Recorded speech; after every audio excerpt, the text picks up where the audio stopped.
Good morning. Good morning. It's Friday. Can you believe it? Another week down. We are closing in on, it's Dan just got back from Calgary, right, Dan? Calgary? Yep, got Felt like back yesterday. Trying felt to. like felt like winter there. It was about 8 degrees out most days. 8 degrees. We are firmly closing in on winter time. We've been saying it since August. Back in August, I said, "Welcome to the winter." Also, just a quick shout out. Want to just wish our friend Bennett Forrest a 1 day late happy birthday. Yesterday was Bennett's 50th birthday. 50 spins around the planet. It's a pretty big accomplishment. Bennett, any wisdom for 50 years? What do you have to share with us? Yeah, it's something, is very special. Something that you say all the time, which is the more I know, the more I know nothing. And I Yeah. think that's kind of been the theme of just like as much as yeah, I've had a lot of life experience, but there's still so much I just don't know.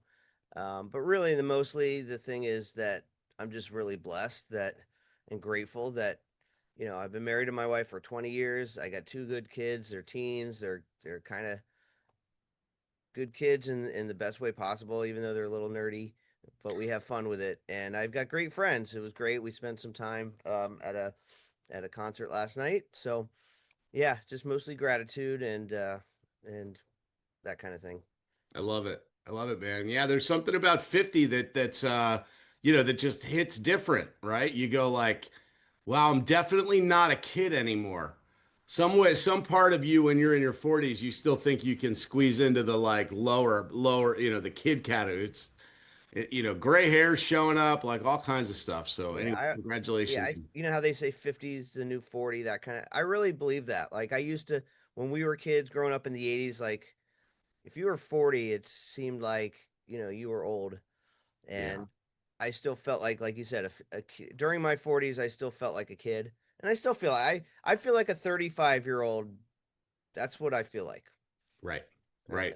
Yeah, unless like it is the thing that I've been sort of mentally messing with. It's even part of my birthday message is this concept that I think everybody just ought to get real comfortable with. That when people say like I don't feel any older, and there's no one here that feels any older, right? You still feel like the same you because the you that's you is technically not any older. There's like it's just the body that you're riding on the planet in. And so, that part of you is the part that's still curious and still learning and still experiencing life. So, anyway, happy birthday, Bennett. Love having you on the team, guys. We are so lucky this morning. We've got someone on our call today, Kristan Cole. Kristan, welcome. Welcome to the Miale team here, and thank you for joining us at such an early hour. I'm presuming you're either in Phoenix or in Alaska. Um, Either one, it's early. Either one, it's early. It's 5:30, so that's why you get me with no makeup. You are the best. Thank you. Thank you very much. So, Kristen, you and I have had an opportunity over the last couple of years to share some rooms together. I have been at Keller Williams since 2007, and you are one of the earliest, mentors, leaders, people who have, been in and around the orbit at Keller Williams for years and years teaching and offering guidance and wisdom to those like myself who've been sort of following in your footsteps. And over the years, as I've been able to learn from people like yourself, something occurred to me that I get the good advantage and opportunity to go and get in really great rooms and learn from really smart people. And then I would often come back to my team and try to distill down this wisdom that I'd collected. I'd get all this information and I'd spend 2 or 3 hours trying to put 3 days worth of wisdom into a couple of buckets. And I was just not great at that. I was not good. So we started bringing the leaders to the team because I realized that I was really the bottleneck. And so we do this call every Friday, which we call our leadership and personal development call. And what we love to really focus on is sort of the personal journey. How did you sort of where you started, how you overcame the things that were challenges for you, and then how you got to where you are, which a little more preface, a little bit more setup. I have been to your Growth Word conference on a couple of occasions. Some of our team agents have joined me, which has been amazing. We've seen you on stage. You've been on several podcasts. So, for those who don't know Kristan, I'm going to ask you to write her name down and make sure that you go and do some research because Kristan is she'll blush or she'll feel humble, but she's a bit of a legend in our industry. So let's just start from the beginning, Kristin, if that's okay. I'd love to just hear now. Again, you're in Alaska, is where you started, right? Mhm. How do you go from Wasilla, Alaska? I mean, and start a real estate empire that now spans really coast to coast, nationwide, and especially sort of at the time, right? Which is you started somewhere in the late 80s, is that right? Early 80s. Early 80s. Amazing. Um, I mean, I don't know that how many people in Wasilla, Alaska even knew about this crazy career real estate. You know, I mean, at the time, um, I'm originally from Nebraska, and we moved to Alaska in 1969. And the town that I lived in when I got there was called Whittier.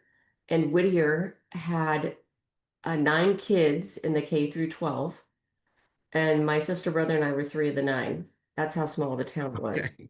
So, moved to Wasilla in 1971 and ultimately ended up graduating from Palmer High School. But probably, people have asked me a lot, many times, what is it that drove you, what, et cetera. And what I would say is in the beginning, it was fear because when I was 12 and my brother was 11, um, we became homeless in Wasilla, Alaska, which was, I think it really definitely had a big impact on our lives. Um, and so I've thought a lot about it. And when I think back on the time that we lived in Whittier, think about this, Matt. The only way to go to the grocery store is you had to get on a train. You had to go through this mountain. Your car is on the train. You get off the train and then you drive to Anchorage. And we only went every 2 months. So if you wanted to buy something, you better have prepared.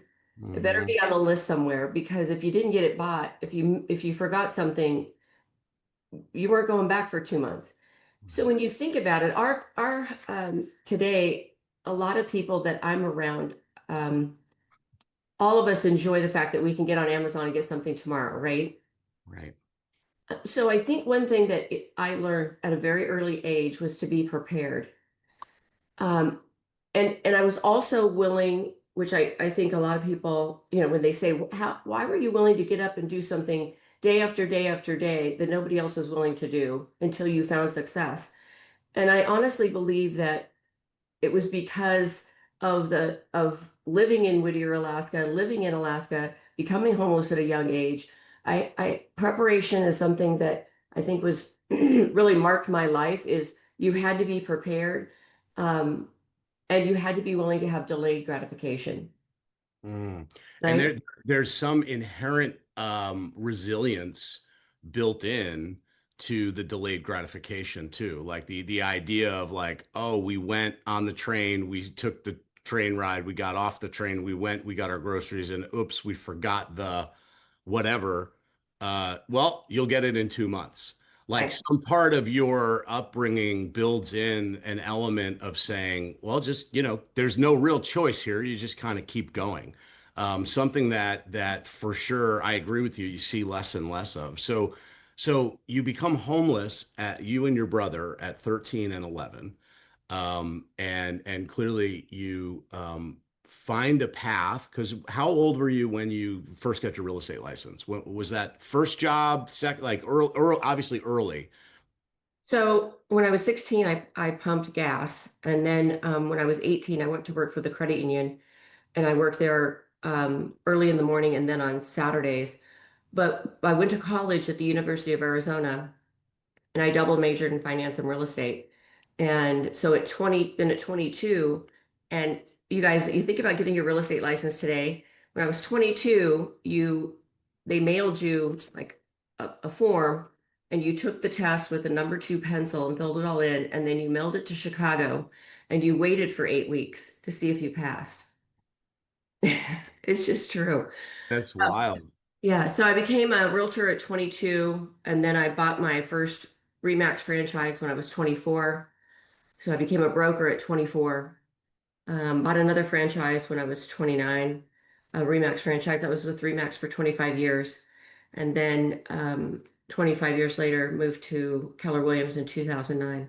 So at 24, first of all, like you jumped over probably some of the, like, they don't just hand those out, right? Like you didn't just wake up one day and say, like, I guess I'll buy a Remax franchise. So somewhere between the credit union, college, and 24, you built a business, which, you know, most of us would aspire to. So how did that start for you? Like you're in Wasilla, which what's the population in Wasilla? Educate us about just sort of like market. 5,000. 5,000 people. At the time. I mean, today there's more, but at the time, yeah. Okay, so you're living in Wasilla and you say, I'm gonna get after this real estate thing. How'd you get your first customer? Like where'd your I remember customers my come? first customer like it was yesterday. They bought a two-bedroom, one bath, split entry for $89,000. It was it was open house, right? I know that sounds crazy that open houses actually work, but Oh no, um, we're big fans. We're big fans.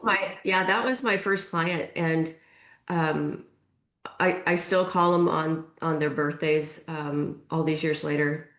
But and I remember that they got an FHA loan and it was 12.5% interest. Wow. So 89,000, was that typical? Was that the typical sales price? Yes. Okay. And the lower level, it was a split. The lower level wasn't finished and no garage, but 89,000 to get a new home. It was new. Okay. So they got a brand new home at $89,000 and it's just like what, 85, 86, something like that. Right. And your first sale, you realize, okay, there's something to this, right? I met somebody, I got a sale.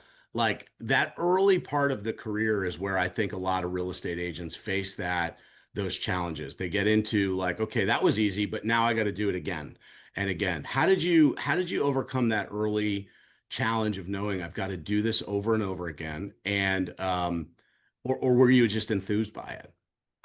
I don't think I was enthused by it, and I don't think it was, and I didn't sit there and think I have to do this over and over again. I honest to goodness saw it as a path to never have to revisit being poor again. Okay. So what I did, again, delayed gratification, I took every dime that I made my first year and put it back into the business. And back then we didn't have computers, but for instance, you could go to the Matsu Bureau and say this word, Matanuska sit in a burrow. You would go to the Matsu Bureau and you would pay $10 and they would print off labels for a certain subdivision. So I made a decision. Um, I, I'm an introvert by nature. So I made a decision that I believe that if you told people something, they would believe you. So I went and got these labels for the subdivision that I wanted to be in. And and back then you would print like 5,000 postcards at a time, and then you would put labels on them. You couldn't print a postcard with what you wanted to say. You had to decide what you're going to say and then just put a label on it. And so I just had a campaign that that I chose a geographic farm, not even really knowing what I was doing. But I just said, well, I really like this area. So I went and got these labels and I would, put these labels on and send out, just listed, just sold cards because, that's really what I need to do and message people and really started developing a database when there wasn't computers, but I had a little recipe box on my desk. And so if I did contact somebody or had a conversation, I would, it was alphabetical. I would write it on a card and put it back in the box. It was super simple, but in 3 years, people were then coming to me. So it took me 3 years to really build something that then now people, no matter what I wrote on the cards, now people would call and say, "Oh my gosh, I hear about you everywhere. I see you everywhere. I hear you're the best real estate agent ever, blah, blah, blah." And it was really just because I had told them for 3 years. And then, so by the end of year 3, I had made $100,000, which was kind of my goal. Isn't that every realtor's goal, right? It's still, which is wild. Still to this day, most realtors start out and say, "I just want to make 100,000." So that was, 1985, and that was the goal. It's amazing. Well, so in 87, I made my first 100,000. And then from there, going from 100 to 300 wasn't that hard. What was really an eye opener is when I got on a plane, and that's what you had to do to get education because there was none up there. I got on a plane and I went to a Remax conference and I heard a guy named Howard Britton speak. And he had interviewed somebody and they were talking about how this guy named Ben Kenny had sold 100 houses in a year. I'm like, there's no way. Like, no way. That's impossible, right?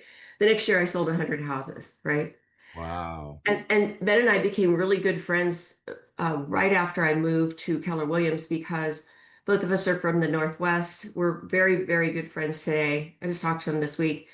And it was kind of like I didn't have to figure out how to do something. I just had to go find somebody that had already done it and follow them. So I was not creative at all.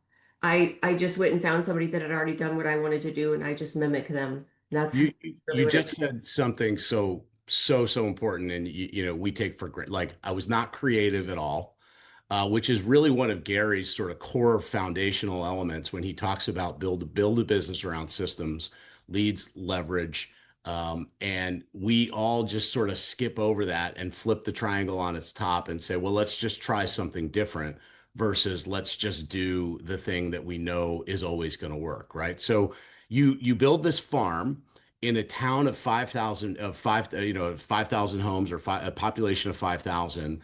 And not to challenge too much, but how big was that farm? Do you any idea like how many postcards you were mailing out? I'm just so curious I about just that. remember that I would, I'd buy them at 10,000 at a time.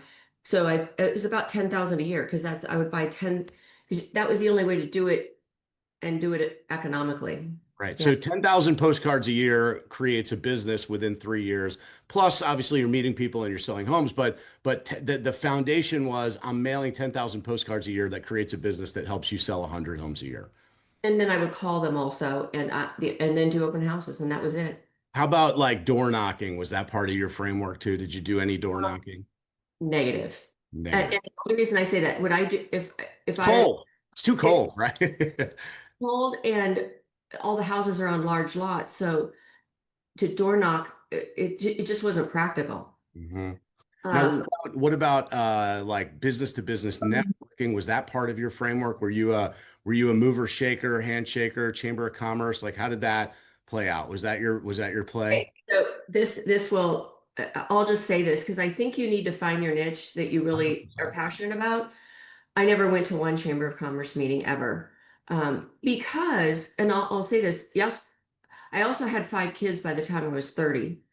So I had 5 kids. My faith was important to me. So going to my kids' events, going to church and going to work there was no time left. And I already said I'm not super social anyway. And so that was just something I chose to give up. Mhm. And I'll just say by doing that, there were people that would probably call me a word that starts with a B occasionally. Because I just wasn't that person that was going to all those things and glad having people. And it's not because I didn't want to, it's just because I had to make a choice. I Mhm. chose to have all those kids. I, needed to succeed in business and loved what I did, and my faith was important to me. And so, but by not being there and being so successful, um, but there people came up with their own version of me, Sure. I would say. Sure. Yeah, that's one of I've heard Gary talk about that too, that one of the strangest things of success is how many people make a decision about you before they get a chance to even meet you. Mhm. That people just decide they know who and how and what you are. So what I'm hearing is you started your real estate business by picking something that Mhm. was working, getting really good at it, and sticking with it. That's right. There's something to that I mean, to this day is still very, because there are 1,000 ways to create a lead, but you've got to figure out which one are you good at. I think what we encounter in the industry is people get bored. They Very. get bored, and they get either they hit frustration, or they get bored, and so they stop doing the thing that's just about starting to work. Do you think it was an advantage to be in a small town in like Wasilla, where maybe there weren't a lot of other people doing a lot of other things? Like, I think one of the greatest detriments in the industry right now is how often you go on social media or you go to a conference and somebody's telling you 1,000 other ways to do a thing when you're already doing something that could, like, we have agents on our team that crush open houses, crush them. They're pulling a buyer or a customer every single weekend. And yet they'll still say, ooh, but what about that thing? Or what? It's like, just stick with it. Do you think it was an advantage to have like a smaller ecosystem? Yes, it's a lot easier to succeed in a small town than it is a big one. So right now I'm in Scottsdale today, and I was just having this conversation with one of my agents on Tuesday, and he asked me, "Well, what else should I be doing?" I said, "Dude, we just showed you 2 weeks ago on the screen. We just showed you exactly where all your business came from this year. Do more of that. Right. You don't Right. need another thing, Right. because the truth is the path is in the math, and when we look at your database, you have enough in your database to hit your goal. Right. Just go do that. That's it." Yeah. So he has a geographic farm. He door knocks it. He has open houses. He's now crushing it. So between that and his sphere of influence and calling the people in his database, he doesn't need another thing. But you Right. think, well, what else should I be doing? Just go do that. Yeah. And you Yeah, know, there's enough in the simple to build a monster business and a great life. And oh, by the way, you're in Scottsdale. I imagine this agent's price point is not $89,000. in Scottsdale Ranch, it's 1.2 million. Right. So he's getting a 10x, almost a 12x return on the same effort, because ultimately the mailing, the price of the stamp is 72 cents, but the effort involved in putting the label on, it's even easier now because you can print them with the addresses on them, right? So Yeah. pretty wild. So let's shift gears. So there's like starting the real estate business, the ground level tactical, where clearly you had a knack for understanding the consistency that was required. You found something that worked and you leaned into it. And then you get this bright idea. I know, I'll start a brokerage. I'll build a business. I'll buy a Remax franchise. Talk to me about that decision making, because that's a whole different business. Like, that's not the same business. There's this business where that says I aspire to lead. We all know that if you're getting in the brokerage business, you're also entering into this recruiting world. How did that come about, and why was that the right move for you at the time? I could tell you that I gave it a lot of thought and had all this reasoning, but it's just not true. I think sometimes the next right decision you probably don't feel you're qualified for yet. Okay. And yet at the same time, I knew it was the next step. Here's what I would say. It's not for everyone. And you will make a lot more money being an agent than you ever will owning a brokerage. I can guarantee you that initially. But I would say that if you really understand ancillary businesses and how everything works together on the flywheel, the only reason a brokerage makes sense is if you have title, mortgage, and I don't mean as an MSA, I mean as a JV. Right. We have Arizona Home and Auto, we have Arizona Home Warranty, we have property management. I own 4 title companies. Um, I partnered with Ben on his brokerage or on his mortgage company. So you look up, and actually, I'm doing a presentation next week in Chicago, so I know the numbers off the top of my head. And an incremental sale is about $3,200. So I only make $55 off of each agent. but I Mhm. make about 3,200 off of every piece of ancillary business. Now, did I Wow. know that at 24? Heck no. Did I Right. have to go through a lot of hard knocks to figure out what did I need to do?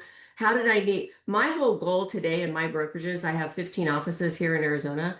My whole goal is how can I help agents be at my offices and participate in opportunities and and money such that not only are they here for free, but they also have money to invest in their business or their families. So that makes recruiting, Matt, a whole lot easier because I'm recruiting producing agents who want something that they can't go get on their own Right. in terms of being a participant in a business. They can't go do it on their own because they don't have the volume. But we sell 5,000, 6,000 houses a year. We have the volume. Right. So I didn't know all of that. This is the Kristan Cole lessons learned from starting a brokerage. And I'm still so curious at 24 saying I'm going to open a Remax franchise and I'll be the youngest broker owner in the state of Alaska. Right. You know, realizing like again there's this inward experience of like what the hell did I just do, now how do I go about making it a thing. Yeah. What was your first experience around that? Like you recognize of course like they obviously Remax has training and you know they sell, okay, great, congratulations, here's your plaque, here's your sign, go get agents, right? So now you've got to learn how to go build a business, right? And you did that for 25 years. And just so I have framework, how big did that franchise system get for you? How big was your franchise system? My office, we had like 25 or 30 agents at any given time, so not huge, but the Remax offices, we just didn't have the still. Okay, let me give you a statistic. In 1986, there were 342 realtors in Wasilla. Okay. How many? I asked this summer when I was home because they wanted to. I'd been in real estate 40 years, and they wanted to do this thing, right? How many do you think there are today? Uh, I'm going to guess 5 times that at least. 342. Come on. I'm not kidding. Wow. Wow. That's wild. So the market, but how big is Wasilla now? It's got to be much bigger. About 80,000. Yeah, But so population from 5,000 to 80,000. So those 342 are benefiting significantly from some increased market share. right. Wild, wild. So let's dig into it like this. This is how I think of it. You built a real estate business as an agent, and then really in the late 80s, buying a Remax franchise was similar to building a team because there really wasn't much of a team model out there, right? There wasn't like the MREA hadn't been written yet, right? The marketplace hadn't really delivered us a framework for what a real estate team looks like. And so you buy a franchise and you effectively jump into this leadership experience and say, okay, I'm going to now be the leader. Um, how did you make that evolution? Like what are some of the things that jump out as far as like, okay, now I'm a leader. Now I've got agents I've got to lead and 25 agents. I mean, thinking in terms of a team, that's about the same size as our team. That's quite a few people that were waking up every day, relying on you to provide opportunity for them in an office and all of that stuff. So talk to us about that journey for you. I don't think it's not like I don't think I wasn't very good at it. I know I wasn't that great at it. I was a good salesman, so so a lot of people wanted to join the brokerage because they saw what I did and did it so quickly. Um, but what I would say is I really didn't learn how to be a good leader until I started expanding. Because when you are leading people and you're not showing up every day in the office, they're in another state, that's when you really learn that you really, pardon me, but you really suck at leadership. Right. Um, and so you think you're a good leader because you're showing up every day in the office and it's easy to lead when you're physically there. It's much, much, much harder to lead when you're not physically there. Today we have Zoom and it makes it easier, but I would just say that that's where I would say, learned everything I needed to know about real estate and about leading was when I started expanding in 2012. That's where I really, really woke up one day and said, oh, okay, this is different. Okay. And So that's post Keller Williams. So at that point, you've come to Keller Williams. So when was the you said you had was it two Remax franchises, and then you came to KW after 25 years. So when were you officially inside of the Keller Williams ecosystem? 2009. Okay. Yeah. All right. So you I come to, remember I had 127 listings and we had to change out those signs in one weekend. wow. That was a challenge. And Remax sent me a cease and desist because they still found one sign out there. And I thought that was like the dumbest thing they could have ever done, because I will go to ABC Realty if this doesn't work at KW. I am never coming back to Remax. That how you just treated me. So I think how you treat somebody coming in is the same way you should treat them going out. Yeah. And so where I really learned leadership was in 2011. I met a guy named John Maxwell. Mm. And actually he has mentored me now since 2015. And he really taught me everything because different people teach you different things. Gary has taught me so much, about the way, how the 8 different ways to compensate people, how to go in and buy a business, and it's gonna, it's set up correctly that everybody's gonna win and I'm gonna be able to pay it off. So there are different people in my life that have taught me different things, but I really say that John taught me a lot about people and about leading people.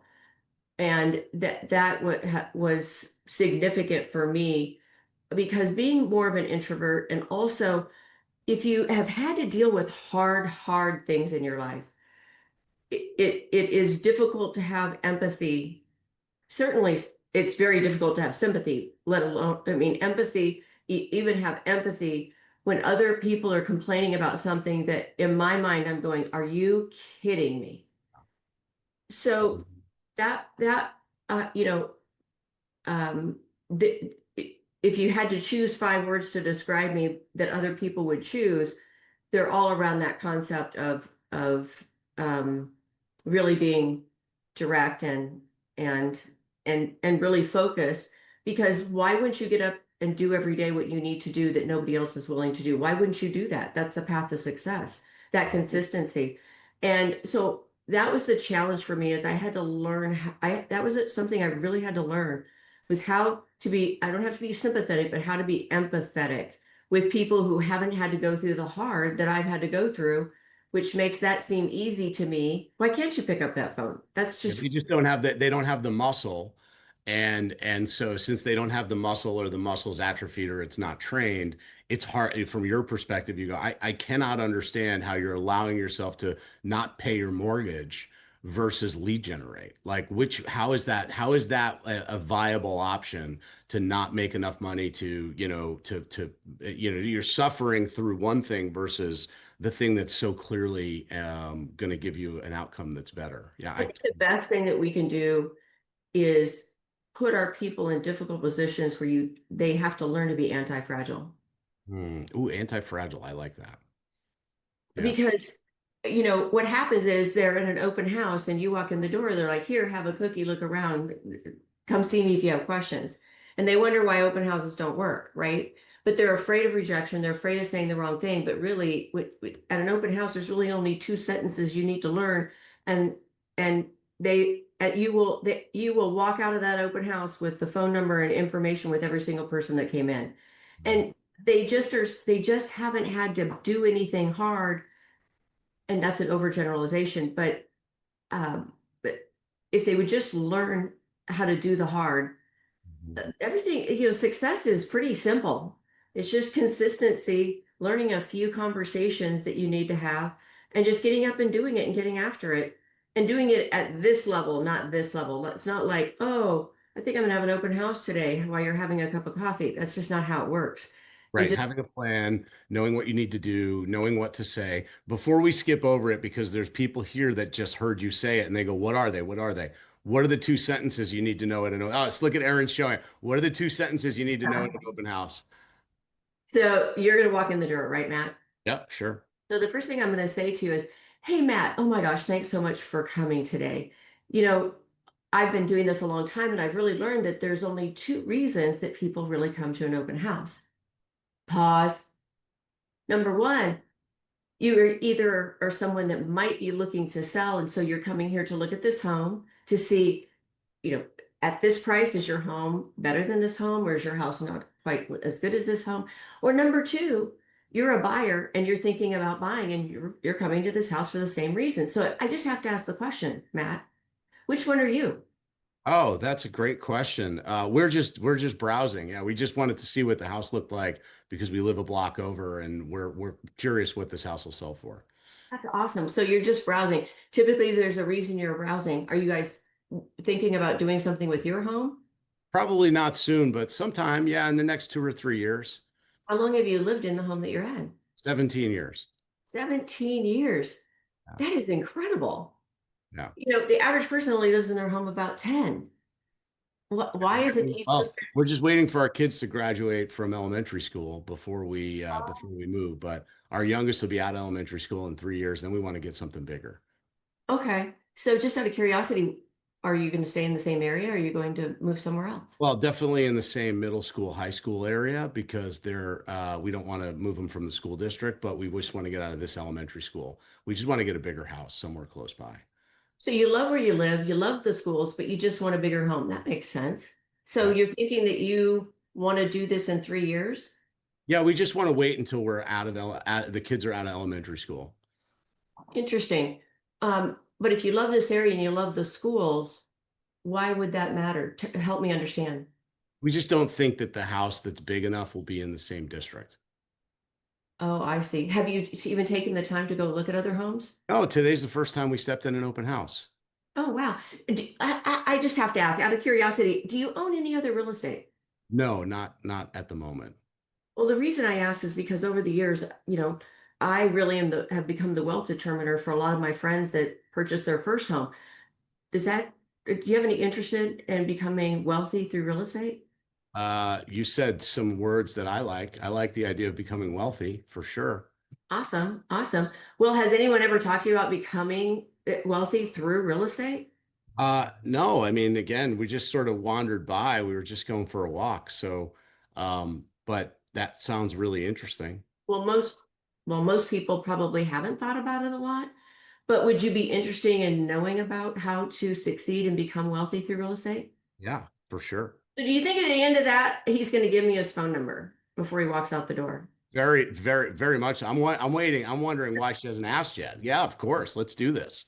Right. Love So it. the second question is really the wealth determiner question. I love that. I love how you can weave that into the dialogue with somebody as they're thinking about moving. I had to hear you long enough Yeah. because if you weave it in at the wrong time, it's going to sound disingenuous. Yeah, you're gonna sound like you're pitching Right. a penny stock or So something. those are the two questions. I love it. I love it. So Like, have a cookie, look around, yeah. come see me. So when you get into this phase of your business where you're learning leadership, you're mentoring at this point with both John Maxwell and Gary Keller. I mean, we talk about like surrounding yourself with the mentors and the people that you want to learn from. The way you described Gary was phenomenal. He's definitely, I like to think of him as like a tactician, right? Like if you want to know how to do something, he's brilliant, right? But then there's this element of how to lead humans, right? That you're getting from John Maxwell. This is 2009, and you say you start expanding. Tell us what expansion looked like for you in the early days. What did that mean to you? What were you expanding? So it was interesting. I remember it was 6 a.m. I was at the airport in Anchorage. I was going to Hawaii. And when I walked up to the person at the airport, she said, "Oh, you're that real estate lady." And I went, "I'm in Anchorage." Ding, ding, ding, ding. And then I started to notice that I was getting a lot of leads, calls for Anchorage. Now, the average sales price was $100,000 higher. So by this time, the average sales price in Anchorage was 400,000. And it was only 45 minutes away. And so I started thinking about it and I'm like, well, I really don't want to drive to Anchorage because again, it was time. I still had 5 kids at home. And so I looked up one day and I went and saw Jennifer Toomer, who was the team leader at the time. She's now a great team leader in Alabama. And I told her, I've got all these leads going to Anchorage. I need to find somebody who's willing to follow a system and that wants to take over these leads that I'm getting. And she goes, "I know just the guy. He's at another company, but he was a buyer agent in Chicago, and he's a checklist system guy, which that's me. And so she said, let me put something together. And so anyway, ended up hiring Charlie. Charlie's still on my team today, 13 years later. And he was my first expansion agent in Anchorage. Um, and so it was so simple. Pardon me, you guys. I thought I was a genius, right? And I was just really lucky, you know, because I got my comeuppance when I started expanding to Arizona, and I realized real fast that what I had built in Alaska with name recognition and branding and was not duplicatable in Phoenix, Arizona, Metro Phoenix with 4 million people. Yeah. So I You really had had to 30 year, you had 30 years of boots on the ground experience and brand and name recognition and activity and relationships in Alaska that had organically spread to from Wasilla to Anchorage. That's right. And then you said, well, again, I'm a genius. I'll just go do this in Arizona. And so what are some of the lessons that came out of that? That sounds, I think that sounds like what a lot of us do in different parts. Like, oh, look at this, I'm really great at door knocking, I'll probably be awesome at cold calling internet leads.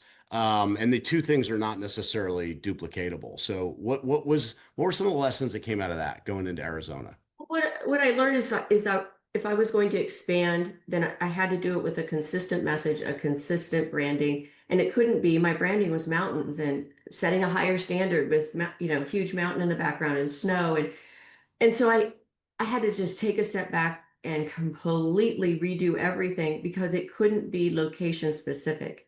It had to be whatever I wanted my me to be, the brand to be specific, but not location specific. So I really had to redo everything. And when I got to Arizona, I attracted would call gritty people who had probably had some challenges in their life, and I probably had more belief in them than they had in themselves. But they were gritty enough, they just borrowed on my belief and believed what I told them was true, and they just went out and did it, almost did it blindly. And it just was what I took when I took that step back, I said, okay, what is it in Wasilla that I did really well and so I had to really go back and think about it from the beginning. And so Mhm. it was building a database around geographic farms that made a ton of sense, had the right amount of turnover, the right number of people in that geographic farm that I could hit my goal, and the right average sales price. And so that's what I really help people do when I moved here to Arizona, or didn't move here. My kids would kill me if I said move there. Bought a second home here. Okay. And I really went back to what really works. And if you have enough people in your database to hit your goal, awesome. Focus and consistently add value to those people in a meaningful way every day. If you don't have enough people in your database to hit your goal, then you're going to have to go out and get new people. And the two best ways to do that are through open houses and 5-star reviews, social media. So Mhm. if you're trying to attract new people, if you have enough people, then just continue doing what you're doing. And yeah, you got to post on social media. Like you'll see right now, it embarrasses me, but my team is putting so much out there on social media of me, which I hate, but I know it's something I have to do because the message that I'm sending will attract the people either to my brokerages or to my team, but I don't like it. But Mhm. that's what I would say. There's the path and the math. There's And the discomfort. Yeah, so you're talking about like the discomfort of being put out on the billboard. Like that's not really that because that's again, that's not how you built it, right? You built it handshakes, relationships one at a time, very transactionally driven. And now it's this big broad story. Yeah, I can totally I'm in Metro Phoenix when there's 4.5 million people. And my offices are from Sierra Vista, which is right on the border, all the way up to Prescott. And so I can't go meet every single person, and we have to do it a different way. And it's not something I know it works, but it's not something that I think I'll ever be comfortable with. Mhm. But being willing to do what makes you uncomfortable is actually probably one of the core defining principles of who you are that's created the outcome that you've had. So, like you say, I kind of love this, Kristen, because you just said like, yeah, I don't like it, and I'm doing it anyway. Like, how often and how many times a day do anybody on the call here say, I don't like it, but I'm doing it anyway? like that's an embedded part of who you are, Kristen, which I think is one of those core things that we see. We do this call every Friday, and we see that as a common theme amongst people who are achieving high levels of success. I don't like it, but I'm doing it. I would just say this, that on most teams that I talk with, it's not that they're not, I was going to say, it's not that they're not willing to do what they need to do, but the lack of preparation keeps them from doing it in a valuable, consistent way. I'll take consistency over talent every day of the week, but that consistency needs to be prefaced by preparation. Mm. And are you really prepared for that open house? Are you putting up 3 signs or 15 signs? And I think people, they they get up every day and they allow life to happen to them rather than being prepared the night before for what's coming the next day. And really, like, I prepared for this like a month ago, Yeah. having the conversation here. I didn't know which way it was going to go. I have several things here on my iPad that we could talk about if we went that direction. And I think so many people end up, they don't think they're in survival, but they really are. And that survival sounds like, well, I know I had that goal and I know it's September and I haven't gotten to that goal yet, but it's not that bad. I made my house payment, so it's okay. I don't even know what I was thinking. That goal is so high. Like, that's ridiculous. That's really not a good goal. I should just be happy and satisfied that I actually got here because I did pay my house payment and my car payment. And I probably, if I sell another house, I have enough that's what happens with, that is survival. Yeah, you People just just, start backing off from your potential because it's easier to be comfortable in, well, I did enough, versus, and I love how you just define survival, by the way, that survival, your house payment may be on a 5,000 square foot home and your car payment may be on a Mercedes Benz, but if you're just barely making ends meet, you're still in survival. You're right. still just working enough to get to the bare minimum of what you're capable of, because you know that if you do a little bit more, you'll go a little bit farther. Well, here's what's interesting, and I've done this many, many times. Well, if you've come to the growth event, you probably see me do it. And I walk an individual in the class through this exercise, and it, bar none, it always happens that they are only 30 to 45 minutes away of additional on purpose lead generation every day to go from survival to success. Mm. It's no more than that. It's really no more than that. That is so, I want to pause on that. That is such a powerful way to look at it. You are 30 to 45 minutes a day away from survival to success. That's right. That's a small investment to make, a small daily investment to give yourself a massive boost. And you know what the worst thing to happen to someone, Matt, What's the worst thing? is they actually get to success and they stop there. Mm. Because most people, when they get to success, what success looks like is I've taken care of me, my family, people that I love. And the truth is, that's, if you stop there, you're really robbing yourself and other people of a life of significance, which is where you're able to really have an impact on others. But most people stop at success. And I understand why, but don't rob yourself of the joy. Don't rob other people of the joy of the impact that you can have by then stopping about being so focused on you and your family, and look up and what is it. And it's not like it rigidly happens from survival to success to significance, because it's more fluid than that. But when you get to the point that your life becomes about helping others, and that's where I really feel like in my brokerages, in my business today, in my team, really is about helping them get where they want to go. It's all about others. And then what you start to see is literally, how do you know that you go from significance to transformation? And this is really something that I learned from John. And it's because you look up and all of a sudden there's people around you that have actual transformed lives. Mm-hmm. Their lives are actually transformed because you took the time to help them get from survival to success. And that's This is like the big idea of this entire hour, in the last 10 minutes that we've got. So I have so much to unpack around what you just said. your journey, because I know it, because I've followed you and because I've watched your growth and I've watched what you've built. Made you get to this transition point for you where you say, okay, now I'm expanding and I'm building a business.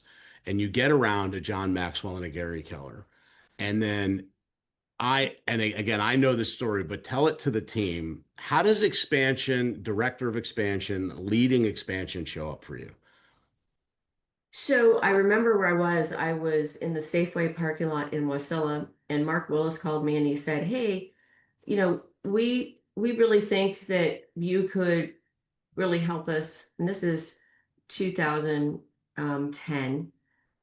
We really have some struggling regions because you think 2010, 11, 12, Tough market. right? Yeah. And they had invited me to come to Austin the year before, and Mark Willis took me through, the at the time it was called the AVA, not the KPA. Right. And what normally one of us would take somebody through that process of verifying it over maybe an hour. It was 6 hours. That's how much time I spent with Mark. And he said, we really want you to go down this leadership track. And I'm like, well, gosh, how long is that going to take? And he said, and he kind of showed me all the, because I'm fresh to KW and there's all these classes, right? Career visioning. And, back then it was Recruit Select. And so there's all these things that they wanted me to take. And I'm like, train the trainer, train the presenter. And I'm like, how long is that going to take? And he's like, most people about 5 years. And I'm thinking, there's no way, right? So I go back to Alaska and he says, let us know when you've done all that. And I remember, so this was in September. In March, I called him. I said, okay, Mark, I'm done. And he's like, what do you mean you're done? Well, all that stuff you wanted me to do, I've done it. And he goes, there's how I'm like, well, it's just, I'm done. So he said, come back to Austin. So we talked some more and they asked me, what is it that you want to do? I said, I don't know. I'm just bored out of my ever loving mind. I'm bored, but that's why I have no idea. So anyway, back to the Safeway parking lot. He calls me and he said, we'd really like for you to help us with one of the regions that are really struggling. And I said, okay, well, which ones? And he said, well, you have your choice, Colorado, the Southwest region. There's one and there was two on the East Coast. Well, East Coast wasn't going to work for me. And but what I said to him is, I said, well, which one's doing the worst? And he said, Arizona. I said, oh, Arizona, Nevada. I said, well, I'll take that one. Again, not scientific. I just went, oh, well, which one's the worst one? I'll go, Well, there is some brilliance in that because the delta from worst to better is a little easier from like not so good to really great. That's Like true. you can have an impact faster, right?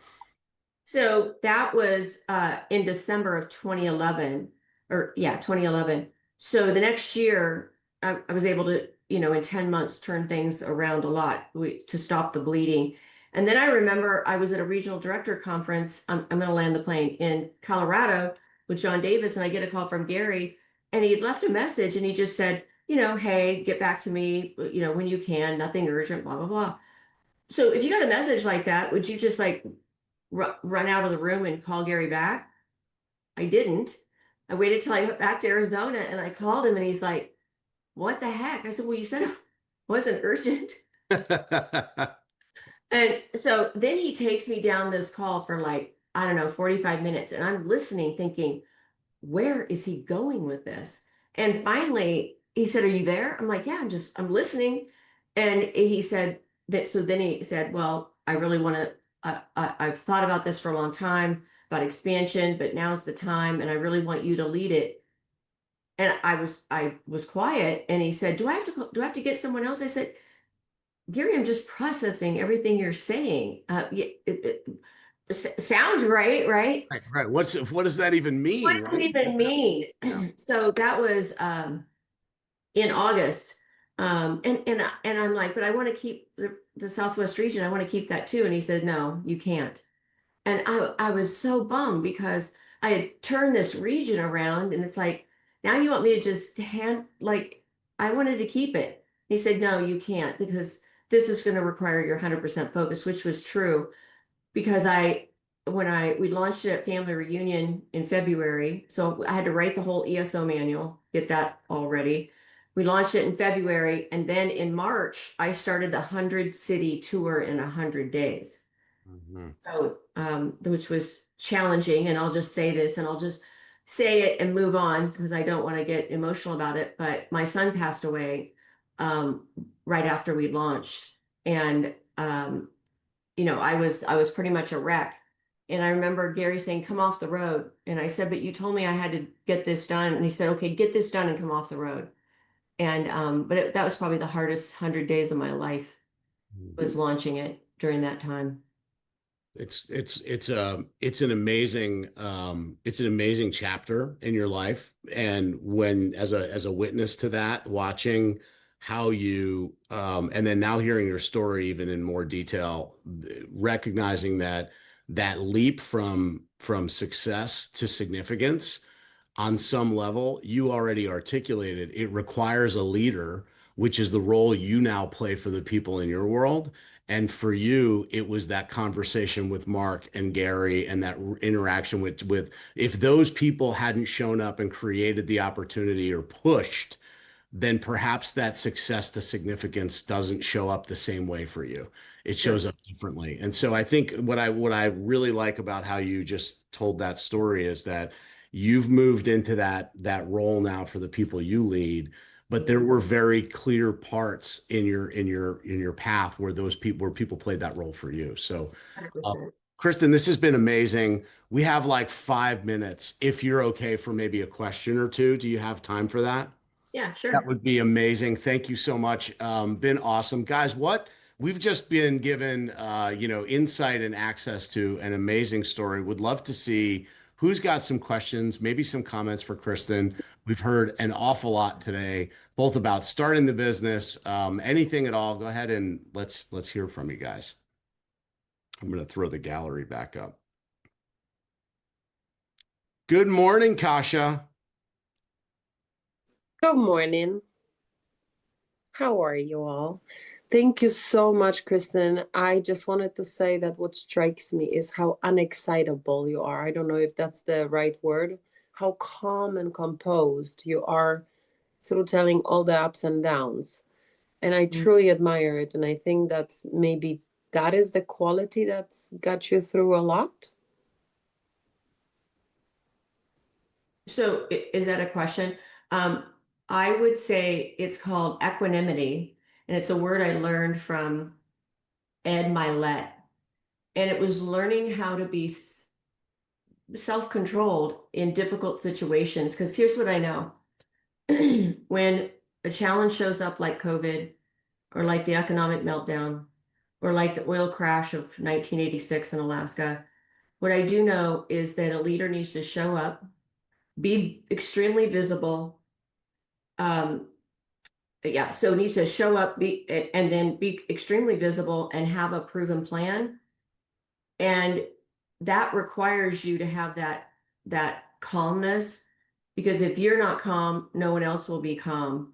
And so when different situations have shown up, I've learned, this is a learned trait. I've had to learn how to control my emotions, um, so that I can have the impact that's necessary at the moment. So it's definitely a learned skill, and anyone can learn it. I would say that there's times that I'm not very good at it, and usually it's something that has to do with my kids, and I get excited because of fear.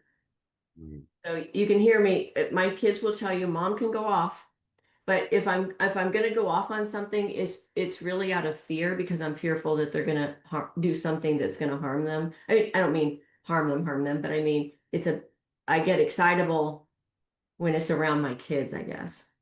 They're all adults, but I still call them my kids. But thank you for saying that, because that was definitely a learned skill. I love that. Great question, Kasha. Kristen, this has been amazing. Absolutely amazing morning. Thank you. Today, you for sure made an impact on the lives of a lot of people all the way out here in Connecticut. One last thing, which I just have to know the backstory. You're a Giants fan, right? Yes. Well, how the heck does that happen? Because you're sort of talking to a group of people that I mean, we sort of toe the line between Giants and Patriots, but there's quite a few Giants fans here. I mean, How does Wasilla, Alaska create a Giants fan with as much fervor and enthusiasm as you? So I would say a couple of things. When you're from Alaska, we don't have a NFL team, so you get to choose your team. And when I decided to choose my team, I really looked at at honestly the integrity around the quarterback. And so I loved Eli Manning. Hmm. I thought he was extremely underrated. At the time, I absolutely hated Tom Brady Fair because point. Fair point. Yeah. yeah, and I just when you look at Eli and Tom, and then you think about it as a Giants fan, I'm extremely happy that that out of the three quarterbacks that beat him in the Super Bowl, Eli did it twice. Twice. Um, and I remind my friends, my Patriot friends of that all the time, because I'm so kind to them. But so I chose, and I just love the Manning family. Like I watch their nephew play on Saturdays. I watch Arch Manning play, for the Texas Longhorns. So I just really liked how that family, because that family had been through hardship as well, with Archie Manning's parents. And I just love the integrity with that family. And I think that Peyton and Eli are extremely funny when they do commercials on TV. I think they're wildly funny because they're so ridiculous. But that's why I chose the Giants. I've been to MetLife Stadium so many times during that period of time, and even went back when Eli was at halftime. You know, I forget what the word was, retired his jersey or whatever. I flew back to watch that, and then I got to meet Eli Manning 2 years ago in Vegas when the Chiefs and the 49ers played. I went to the game with my son because he's a Chiefs fan. And that morning they had an event. And if you got in line soon enough, you could meet Eli Manning. And all I could say to him, the only words that would come out of my mouth when I got up to him was, "You're so tall."